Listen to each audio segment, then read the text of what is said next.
नमस्कार। आज हम पढ़ेंगे श्रीमद् भागवत गीता, गीता प्रेस गोरखपुर की लिखा हुआ है, अध्याय नंबर 2, श्लोक नंबर 15। आप लोग ध्यानपूर्वक सुनिए।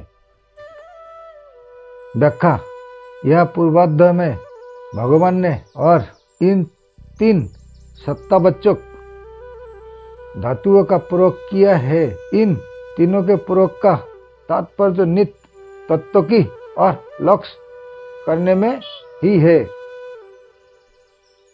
तसोतो विद्यते भव, शरीर उत्पत्ति के पहले भी नहीं था, मरने के बाद भी नहीं रहेगा और वर्तमान में भी इसका प्रतिक्षण अभाव हो रहा है।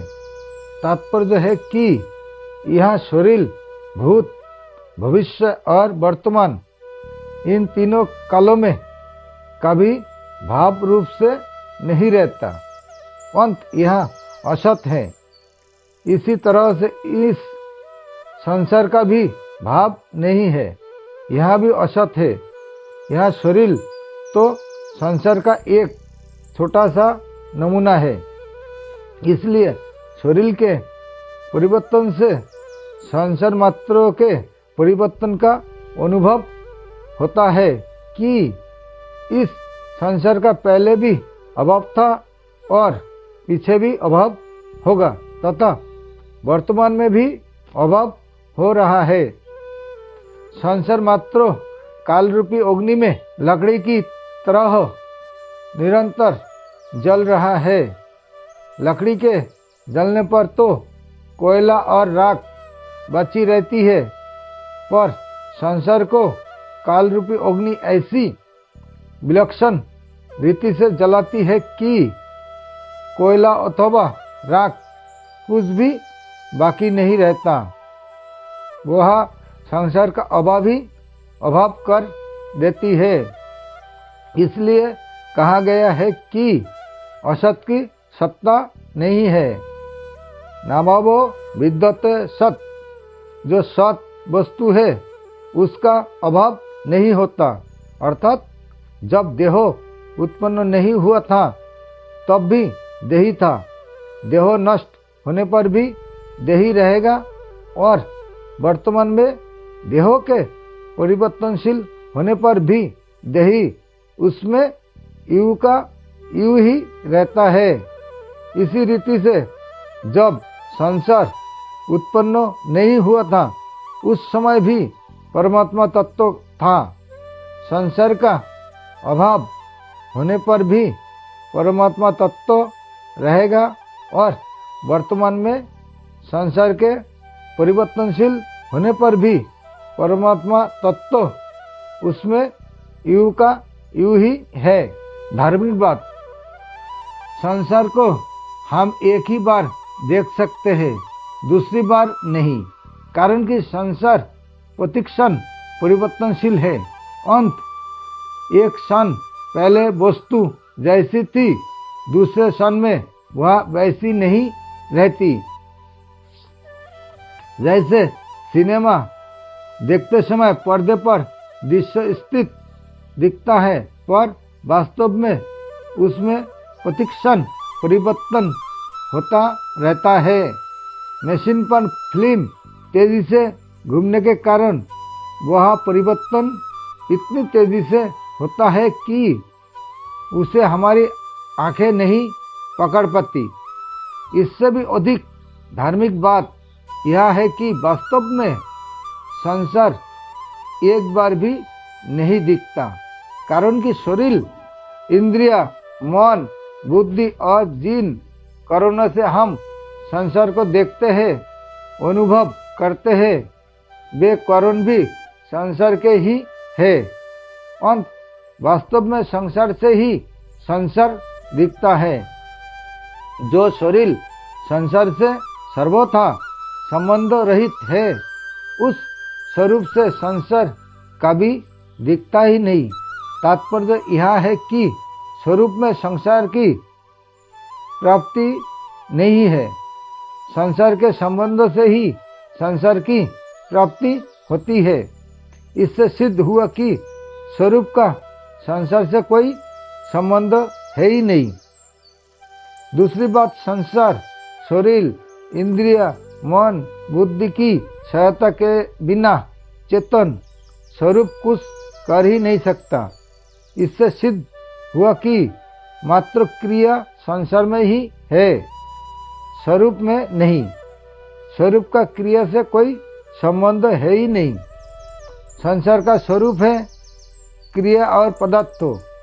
जब स्वरूप का ना तो क्रिया से और ना पदार्थों से ही कोई संबंध है, तब यह सिद्ध हो गया कि शरीर, इंद्रिय, मन, बुद्धि सहित संपूर्ण संसार का अभाव है। केवल परमात्मा तत्व का ही भाव सत्ता है, जो निर्लिप्त रूप से सबका प्रकाशक और आधार है। इन दोनों के अर्थात सत असत, देही देहों के तत्व को जानने वाले महापुरुषों ने इनका तत्व देखा है, इनका निचोड़ निकाला है कि केवल एक सत तत्व ही विद्यमान है। असत वस्तु का तत्व भी सत है और सत वस्तु का तत्व भी सत है, अर्थात दोनों का तात्पर्य एक सत ही है। दोनों का तत्व भाव रूप से एक ही है। अंत सत और असत, इन दोनों के तत्व को जानने वाले महापुरुषों के द्वारा जानने में आने वाला एक सत तत्व ही है। असत की जो सत्ता प्रतीत होती है, वह सत्ता भी वास्तव में सत की ही है। सत की सत्ता से ही असत सत्तावान प्रतीत होता है। इसी सत को परा प्रकृति, क्षेत्रज्ञ पुरुष और अक्षर कहा गया है, तथा असत को अपरा प्रकृति, क्षेत्र प्रकृति और खर कहा गया है। अर्जुन भी शरीर को लेकर शोक कर रहे हैं कि युद्ध करने से ये सब मर जाएंगे। इस पर भगवान कहते हैं कि क्या युद्ध ना करने से ये नहीं मरेंगे? असत तो मरेगा ही और निरंतर मर ही रहा है, परंतु इसमें जो सत रूप से है उसका कभी अभाव नहीं होगा। इसलिए शोक करना तुम्हारी बेसमझी ही है। 11वें श्लोक में आया है कि जो मर गए हैं और जो जी रहे हैं, उन दोनों के लिए पंडितजन शोक नहीं करते। 12वें 13वें श्लोक में देही के नित्यता का वर्णन है और उसमें धीर शब्द आया है। 14वें 15वें श्लोक में संसार की अनित्यता का वर्णन आया है, तो उसमें भी धीर शब्द आया है। ऐसे ही यहाँ 16वें श्लोक में सत असत का विवेचन आया है, तो इसमें तत्वदर्शी शब्द आया है। इन श्लोकों में पंडित, धीर और तत्वदर्शी पद देने का तात्पर्य जो है कि जो विवेकी होते हैं, समझदार होते हैं, उनको शोक नहीं होता। अगर शोक होता है तो वे विवेकी नहीं है, समझदार नहीं है। परिशिष्ट भाव सत्ता मात्र सत है और सत्ता के सिवाय जो कुछ भी प्रकृति और प्रकृति का कार्य किया और पदार्थ है, वह असत अर्थात परिवर्तनशील है। जिन महापुरुषों ने सत और असत दोनों का तत्व देखा है, अर्थात जिनको सत्ता मात्र में अपनी सत सिद्ध स्थिति का अनुभव हो गया है, उनकी दृष्टि अनुभव में असत की सत्ता विद्यमान है ही नहीं और सत का अभाव विद्यमान है ही नहीं, अर्थात सत्ता मात्र सत तत्व के सिवाय कुछ भी नहीं है। भगवान ने 14वें 15वें श्लोक में शरीर की अनित्यता का वर्णन किया था। उसको यह नासतो विद्यते भाव पदों से कहा है और 13वें श्लोक में शरीर की नित्यता वर्णन किया था। उसको यह नाभावो विद्यते सत पदों से कहा है। नासतो विद्यते भावो नाभावो विद्यते सत। इन 16 अक्षरों में संपूर्ण वेदों पुराणों शास्त्रों का तात्पर्य भरा हुआ है। असत और सत इन दोनों को ही प्रकृति और पुरुष, खर और अक्षर, शरीर और शरीरी, अनित्य और नित्य, नाजवान और अविनाशी आदि अनेक नामों से कहा गया है। देखने, सुनने, समझने, चिंतन करने, निश्चय करने आदि में जो कुछ भी आता है वह सब असत है। जिसके द्वारा देखते, सुनते, चिंतन आदि करते हैं वह भी असत है और दिखने वाला भी असत है। इस श्लोकाद्ध 16 अक्षरों में 3 धातुओं का प्रयोग हुआ है। भू सत्तायाम जैसे अभाव और भाव। 2 अस भूवि जैसे असत और सत। 3 विद सत्तायाम जैसे विद्यते और न विद्यते। तथापि इन तीनों धातुओं का मूल अर्थ एक सत्ता ही है। तथापि सूक्ष्म रूप से ये तीनों अपना स्वतंत्र अर्थ भी रखते हैं। जैसे भू धातु का अर्थ उत्पत्ति है, अस धातु का अर्थ सत्ता होनापन है और विद धातु का अर्थ विद्यमानता वर्तमान की सत्ता है। नासतो विद्यते भावो पद का अर्थ है असत भाव ना विद्यते, अर्थात असत की सत्ता विद्यमान नहीं है। वस्तुत असत का अभाव भी विद्यमान है, क्योंकि इसका निरंतर अभाव परिवर्तन होता ही रहता है। असत वर्तमान नहीं है, असत उपस्थित नहीं है, असत प्राप्त नहीं है, असत मिला हुआ नहीं है, असत मौजूद नहीं है, असत कायम नहीं है। जो वस्तु उत्पन्न होती है उसका नाश अवश्य होते है, यह नियम है। उत्पन्न होते ही तत्काल उस वस्तु का नाश हो जाता है।